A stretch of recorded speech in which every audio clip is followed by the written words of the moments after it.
Hi there, and welcome to the 2020 edition of the UAE Tech Podcast, a series of discussions on how technology is reshaping governance and economics in the United Arab Emirates. From our offices in Media City, Dubai, I'm John Lillywhite with Al Bawaba Business.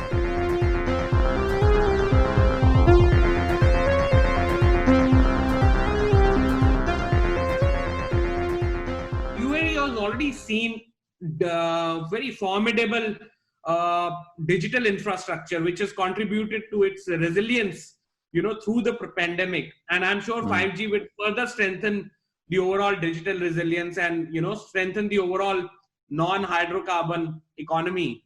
And just to add over there, in terms of, the technology infrastructure that we have, it's going to be a very, very important part of the overall smart governance model in the UAE. And at the user end, it's seamless and uninterrupted connectivity provided by 5G ensures that people can access the e-services without any disruptions, and there are no lags or loss of video or audio typically, associated with assessing these some of these apps on some other networks. And similarly, the digitization of government services is also a very good example of how technology is playing a very important role in shaping the ambitions of UAE. Smart city access points that unlock new areas of the city, a VR-enhanced history lesson on the ancient Silk Roads, a health app that monitors your vitals and communicates constantly with local health providers, faster gaming, larger online communities. All of these near-horizon services have one thing in common: bandwidth. As smartphones serve as the portal to the cities we live in and the wider digital economies around us, faster and more robust data networks are unlocking a new phase of economic growth. By adopting an early lead in shifting to 4G services, Recon Analytics write on how the US added nearly $100 billion to its economy by 2016, leading to massive innovation and job growth. Now the rest of the world is catching up. As COVID-19 batters the analogue economy, the stakes for the digital economy here in the UAE and globally could not be greater. Today we're joined by Sanmeet Kochhar, Vice President for HMD Global, MENA and India. HMD is the largest European brand in the mobile and smartphone space in the UAE, with a focus on making 5G-enabled devices as widely accessible as possible.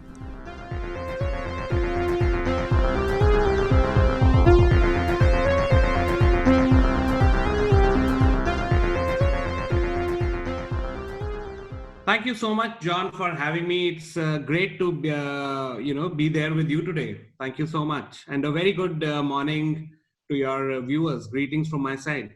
Right, and mobile technology has reached such a penetration into our daily lives, particularly here in the UAE, where so much of what I do is on an app, be it booking cinema tickets or accessing government services.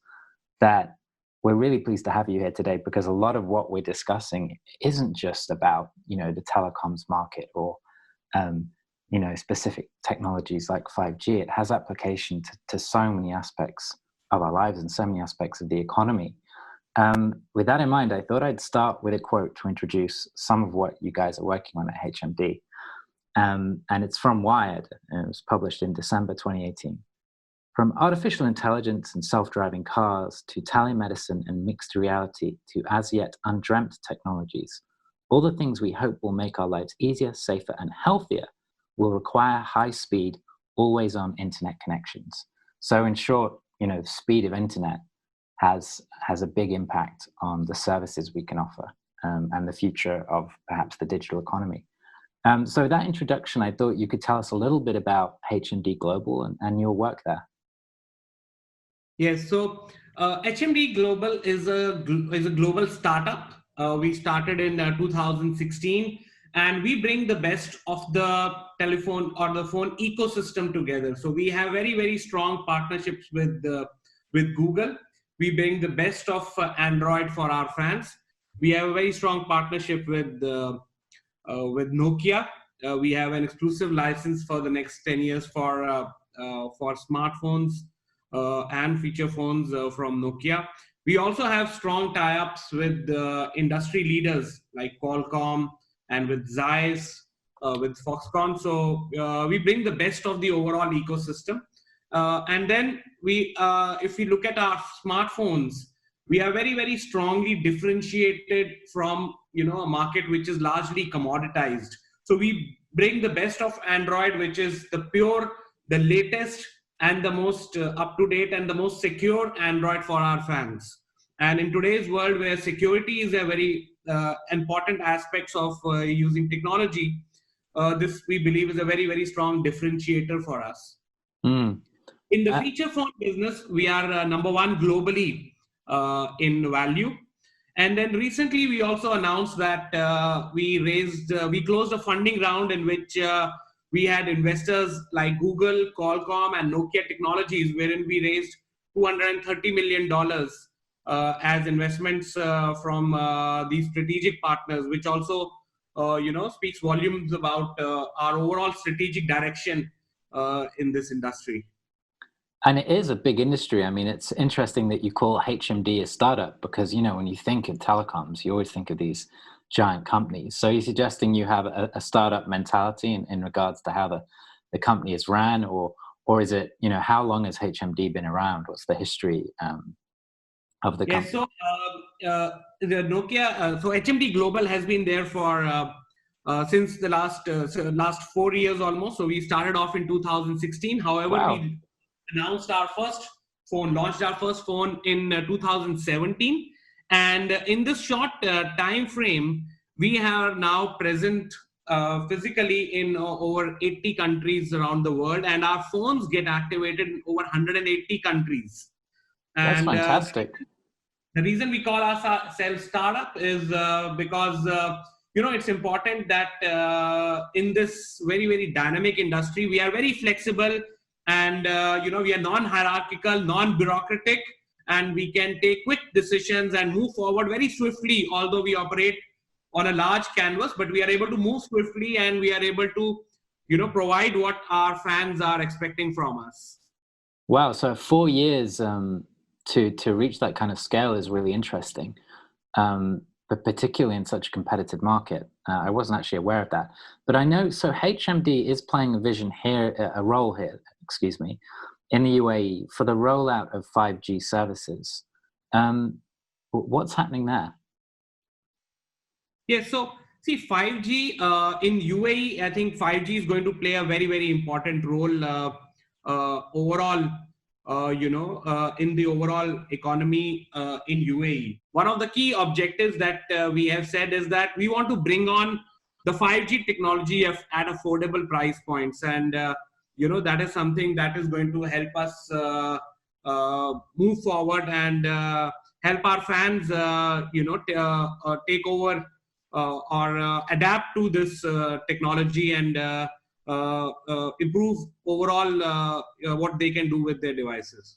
Right, and we know 5G is a major plank of the UAE strategy going forwards in terms of competitiveness globally. So, Sanmi, could you give us a quick overview of how you see the 5G market at the moment in the UAE developing? Who are the players? What are the challenges? What is HMD's position within that market? Yeah, so 5G market as of now, it's in an early stage. But we know that, the operators in UAE and in some of the key GCC markets, they have already, rolled out 5G.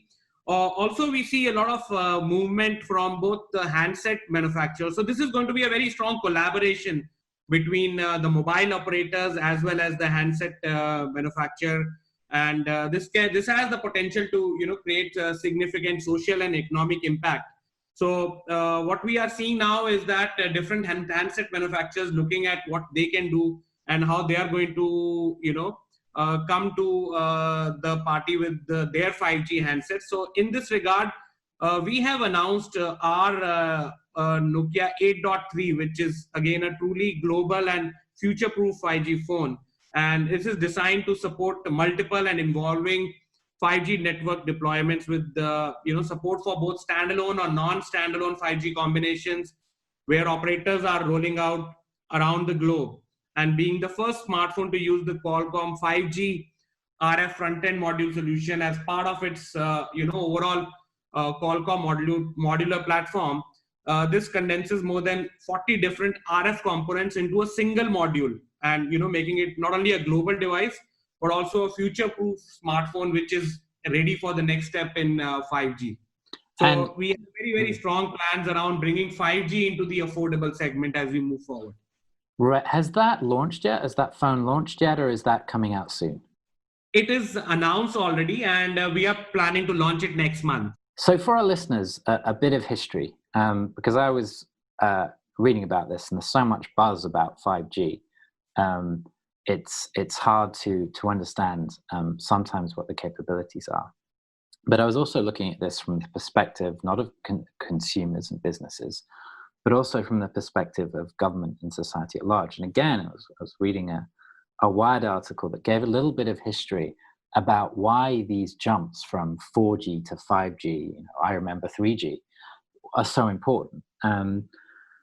I'll quote the Wired article here, but it said, Facebook gave people a reason to stay glued to their devices. Pushed by Apple and Google and apps like Facebook, the US led the way in shifting to 4G, leading to huge job and innovation growth as carriers expanded and upgraded their networks. Meanwhile, handset makers lost market share at home and abroad as US companies set the agenda for the app economy. So what it's really saying is that the future digital services that we'll use and the competitiveness of the economy are in many ways connected to this jump into 5G. And I guess what you're saying is that within a month's time, there will be handsets out there that are capable of adapting to 5G networks whenever they launch in the future. So basically, if you buy one of these handsets in 8 weeks to 4 weeks, 5 weeks time, then when 5G rolls out, you will be able to take advantages of that technology. Yes, exactly. And, there are different aspects. So while, it's a bit of a chicken and egg, and it's, as I said, it's a collaboration between the mobile operators and handset manufacturers. And so, for example, if you buy a 5G handset today, you are kind of future-proofing your device. And as and when the 5G mobile operations are launched, your device would be able to catch those 5G signals. And in different use cases, in different aspects of your work life and your personal life, you can leverage the technology, and you can really change the way what you're doing with your smartphones. And HMD is trying to do this in a way that is accessible. Yeah. So, as many people as possible can have access to this new network and the new apps that will accompany it as possible. Is that kind of your market strategy? Yes, and that is something that we have stated that as our key objective. And as I mentioned, one of the key things that we have said is that our mission as a company is to make 5G smartphone accessible to consumers around the world. And we are looking at a strong partnership with different operators. And, we are also looking to further transition the digital first offerings as a part of a new post-COVID reality. And this is especially true for some of our key growth markets, such as Africa, India, and even, some of the Western markets like the US. Okay. I mean, that has all sorts of implications as well, because I'm sure governments and public sector organizations want accessibility to expand as quickly as possible. So if you're coming in at that end, you've got the high end where, only so many people will buy an iPhone. But if the population at large are using these 5G devices, particularly in the UAE, that means more people have more access to government services, to, shopping deals, to that kind of thing. So do you think there's a wider impact on the economy that HMD is kind of incubating through a policy of getting more of these phones out, more of these 5G devices saturated into the market? Yes, absolutely. Absolutely. So as I said, we don't look at high end in terms of only price points. Our objective is that how do we get, the high end experiences into the hands of consumers, and how can we get that into different price points which are more accessible. So now coming to the overall impact. So as I said, 5G has a strong potential to drive productivity, operational efficiencies, and Middle East, and in particular, the GCC is no stranger to innovation, and supported by strong and proactive government initiatives. So the mobile operators are now ready to deploy 5G technology, and UAE has already seen the very formidable uh, digital infrastructure, which has contributed to its resilience, through the pandemic. And I'm sure 5G will further strengthen the overall digital resilience, and strengthen the overall non-hydrocarbon economy. And just to add over there, in terms of the technology infrastructure that we have, it's going to be a very, very important part of the overall smart governance model in the UAE. And at the user end, it's seamless and uninterrupted connectivity provided by 5G ensures that people can access the e-services without any disruptions, and there are no lags or loss of video or audio typically associated with assessing these some of these apps on some other networks. And similarly, the digitization of government services is also a very good example of how technology is playing a very important role in shaping the ambitions of UAE. And yeah, go ahead. No, that's very true. I mean, I was talking with some speakers from the fintech industry last week, and we were talking about how during COVID-19, a lot of people, particularly in the UAE, would apply to open a bank account digitally without even visiting the branch. And of course, that required, uploading an Emirates ID, taking a photo, sending all of that over an app. And so, a good connection is critical to all of that, even in terms of, sending geolocation for where you want the bank card eventually delivered. So as you said, so concisely, yes, it's true that a lot of these wider services will depend on 5G networks.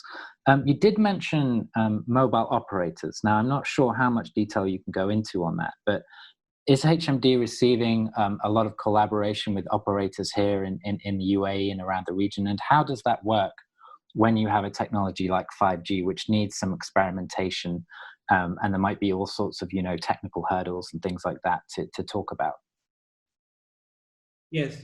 So see, look, what happens is that this now goes beyond a regular transactional relationship, So we very closely collaborate with operators across GCC, and we work together closely to not only create business relationship, but to focus beyond connectivity and collaborate across the telecom value chain and across different sectors, which leads to creation of new business models. So they are both mobile companies as well as the operators. They are integral part of the overall 5G ecosystem, and the subscribers can't leverage one without the other. So therefore, it's important that both of these entities collaborate together, and we are working very, very closely to see how we can create value, as I said, across the overall value chain along with the operators. So I mean, there must be quite a lot of collaboration across various sectors to get something like this rolled out. And I think your handsets example is really interesting as well. The one, in terms of that we're having future-proof handsets that are coming out in a relatively short amount of time. So I think the opportunities of 5G, we won't finish there. I think there are a couple of other things we can mention. I've got a Lewis Hamilton trailer on 5G that I want to bring up later because it's amazing. But what about the challenges? So, for individuals listening who maybe work in the telecom sector or who have some familiarity with 5G, be they in the UAE, in the region, or in the United States, where there is a big debate over who provides this technology. What are some of the challenges or some of the issues we're having with rolling this out? Because I remember 4G launched without too much difficulty, at least in terms of the media or the debates around it. There didn't seem to be such a time lag or such kind of political hoo-ha around the rollout. With 5G, it does seem to have been a longer lead time in rolling it out? And is that because it's so much faster than 4G? And what are some of the kind of technical or, cybersecurity challenges with rolling out a network like this?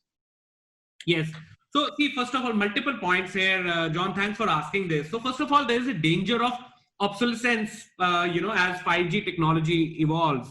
So 5G phones feature a combination of different frequency bands, which could be compatible with different coverage in different areas, and 5G improves with succeeding waves of rollouts, and the 5G phone needs to be adequately future-proofed to keep pace with the way this is changing. And while the COVID-19 pandemic may serve to accelerate the adoption of 5G services, and as business move to remote work and also learning happens at home, which can lead to a greater bandwidth demand, the digital transformation needs affordable devices really for the future and packed with all the creative tools. So the success of 5G also then depends on the adoption of common global standards to ensure that all the stakeholders then can begin to use the platform for innovation at the lowest possible cost. So the 5G ecosystem then needs to collaborate effectively to define the technologies, identify spectrum bands, and then develop business models and policy initiatives. And I think through industry collaboration, we can ensure that 5G becomes an evolutionary change with a revolutionary impact, and can overcome all of these challenges which could be there. Right. And I mean, I would love to see some studies on how much kind of 4G has impacted global economies. So what is the financial impact of 4G on the US or the UK or the the UAE economy? And it would be great to get hold of some figures where you can project that forwards and try and estimate what kind of economic impact will 5G have, particularly, as you mentioned, during a pandemic when so many of our services are moving online. So in a way, do you think what's happening with the pandemic and the economy here and globally in a way could speed up or accelerate the transition to 5G? Definitely. I think what we are observing is that in the right now, of course, we are still very much going through this phase in which we still see number of cases coming in. But what we foresee is that a lot of behavior changes happening amongst our fans, and we foresee that even in a post-COVID world, there are going to be paradigm shifts in which people look at what they do and how they lead their lives. So for example, a lot of things need to be digitally enabled, and when that's the case, and you gave a very good example of how one needs to open a bank account in this situation and how one manages that. And similarly, there could be an experience in which you could be taking an online class, and similarly there could be a situation where you are visiting a museum, or you are virtually seeing something. And there could be multiple use cases in which 5G can play a very, very different, an important role in changing the overall experience you are experiencing this.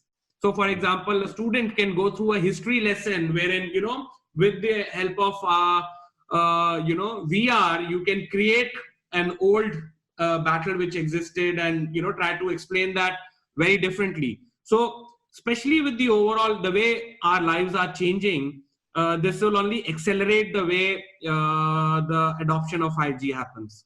That's a great VR example. So one of my first degree was in history, and I think if I was a young student at school and could have experienced some of that in VR or that kind of thing, it would have actually been a great learning tool. I'd have loved it. I know that for a fact. So I think you mentioned use cases. And one of the things we do on the UAE Tech Podcast is we do try and imagine or figure out how future technologies could overlap or merge with some of the technologies we're discussing on each episode. And 5G is, it's such an enabling technology. So you've got things like the Internet of Things, of course, which is, part of smart city development here in the UAE. You've got artificial intelligence, data analytics, robotics, cloud computing, VR and AR, as you mentioned, 3D printing and drones, could all be affected by the rise of these new higher bandwidth networks. There's also, as I previously just mentioned, a great little video out with Lewis Hamilton using 5G in the UK to kind of experience VR and AR mobile gaming. So we're not just talking about higher speeds here, are we? We're talking about something that will enable many future technologies. Yes, absolutely.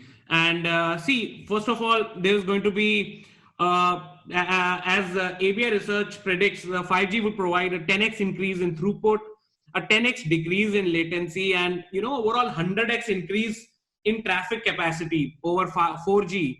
And this means that 5G would not only improve but would be a very, very strong requirement for some of the exciting new technologies that come in.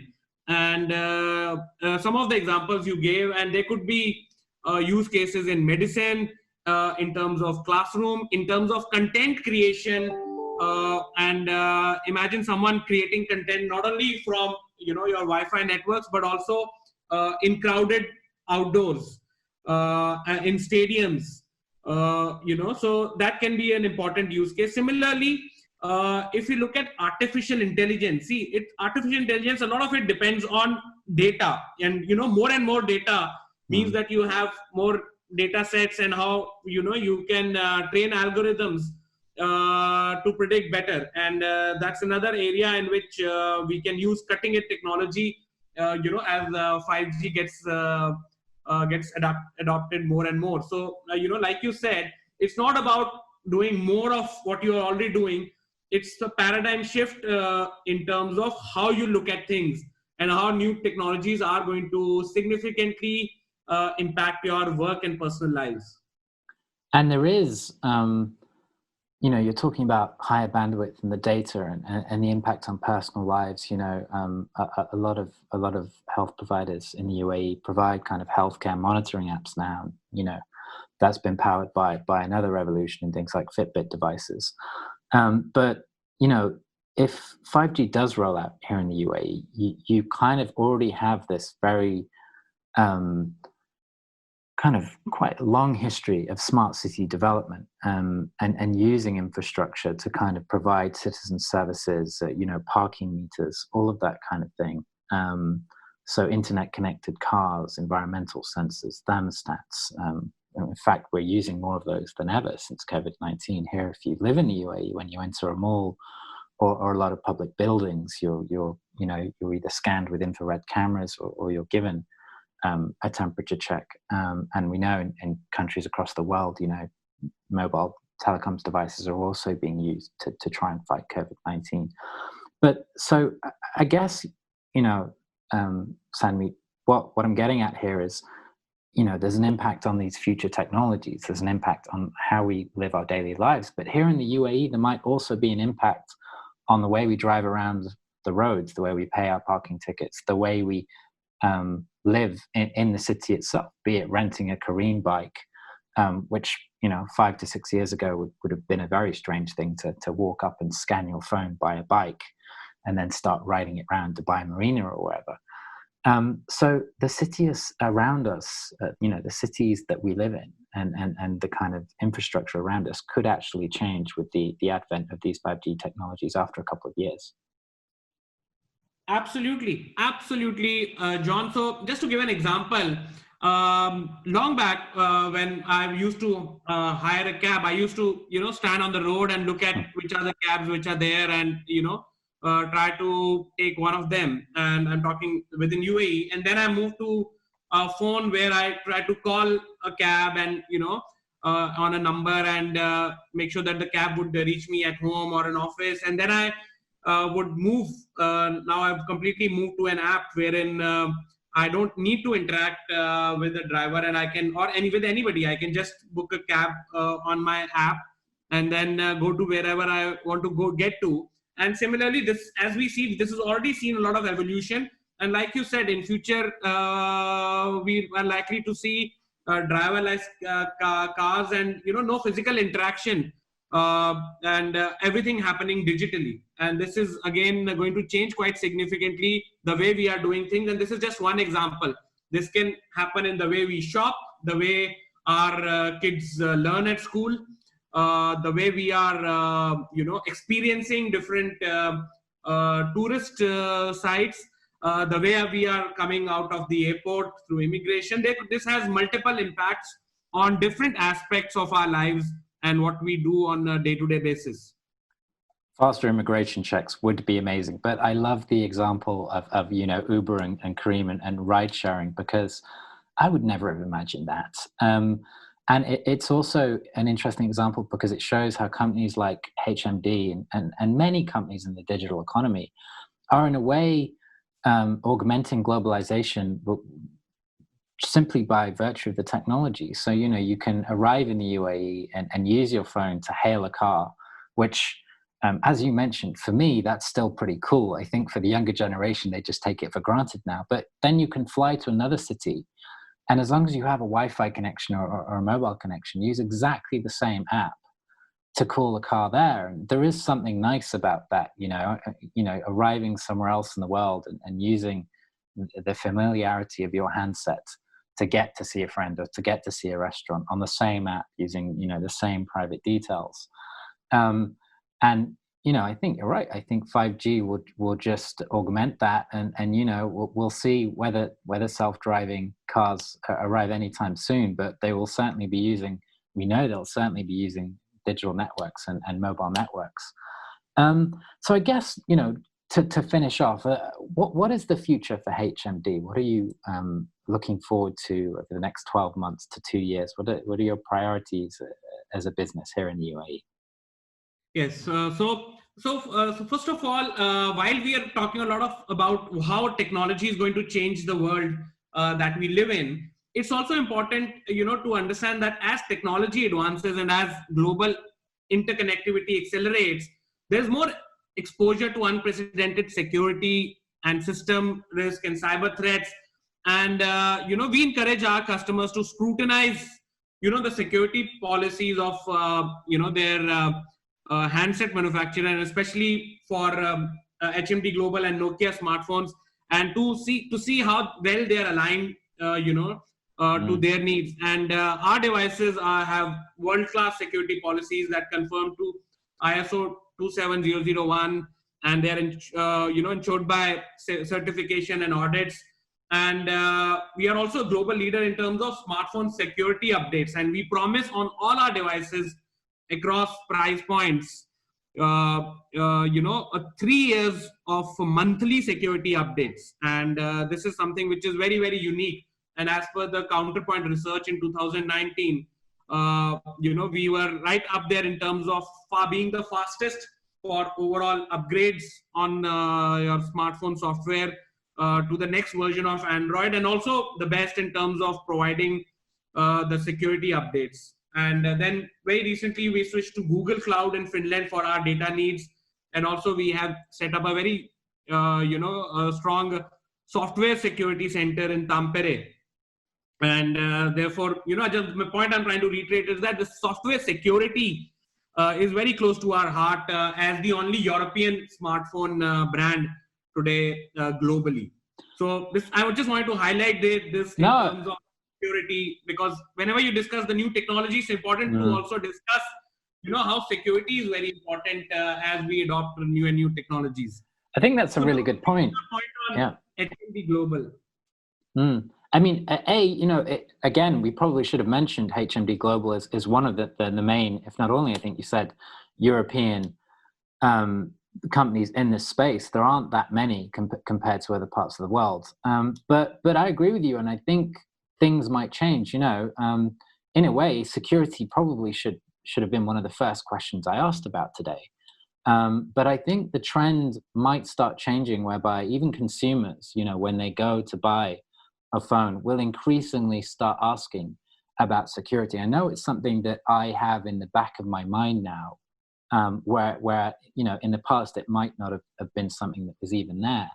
And I think as we've discussed things like healthcare, things like education for kids, things like, using your phone to pay for services, and the amount of private data that we store on our phones, which is just, getting more and more. I think our phones have much more data on our personal lives than, governments have access to. I think you're right. I think security is a massive issue. And again, if HMD's strategy is accessibility and kind of mainstream access, then the security of those mega networks will probably be really critical at every end of the spectrum for 5G to roll out successfully. Yes, absolutely. And that's going to be critical. And both, in my view, technological advancement and overall security, including cyber security, are very, very critical as we move forward. So now to answer your the other question on HMD Global. So I just want to reiterate that so today we are the only European brand in the mobile phone and smartphone space.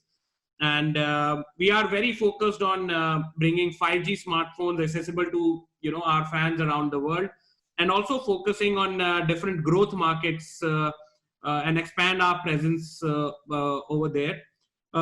Meanwhile, as we move forward, we are also looking to enter into the overall services space and not playing only in the hardware space. And we are looking at HMD Connect, which is a service that we have launched, which is a global data roaming service, enabling people around the world to benefit from a hassle-free data SIM when they are traveling around the world. And this works in over 120 countries around the world. Similarly, we are also offering value-added services like insurance and extended warranty for our fans. And I also already spoke about our overall proposition on security. But that's something which is very, very key to as we move forward, because we want our fans to have a very, very secure experience of all the digital services that they are looking to experience.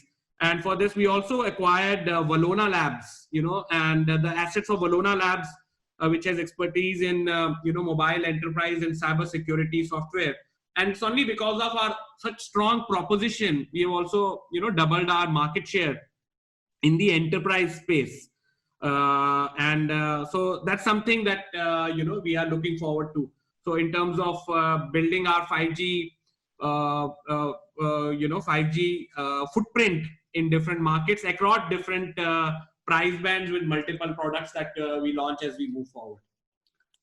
Thank you for that. I mean, the HMD Connect thing, putting aside the market growth, which sounds pretty impressive, the HMD Connect thing is also great, because while we have been talking about how these technologies augment globalization, there is nothing worse than arriving in a new country and getting massive 5G roaming charges. And that's this is an aside, that's one of my bugbears in the European telecom space, because, as you know, Sanmeet, in Europe, we have something called a common market. And the idea that you should be able to travel around without kind of economic barriers. And yet, even now in Europe, when you travel from France to Italy, roaming can be a bit of a challenge. And I think that that's something that's beginning to change, not just in Europe, but all over the world. And, it's nice to see some of those services kicking off, particularly as many of the apps we use don't really care too much about what country we're in. So that's been a fascinating discussion today. I think, we've touched on so many things. I hope for those listening, the role of HMD in accelerating 5G here in the UAE and the global implications of this technology are a little bit clearer. And thank you so much for joining us today. Thank you so much, John. I really appreciate talking to you, and it's been great and a fascinating discussion. And thanks for having me here. You too. Have a great day. Thanks, Sandy. You too. Bye. Bye.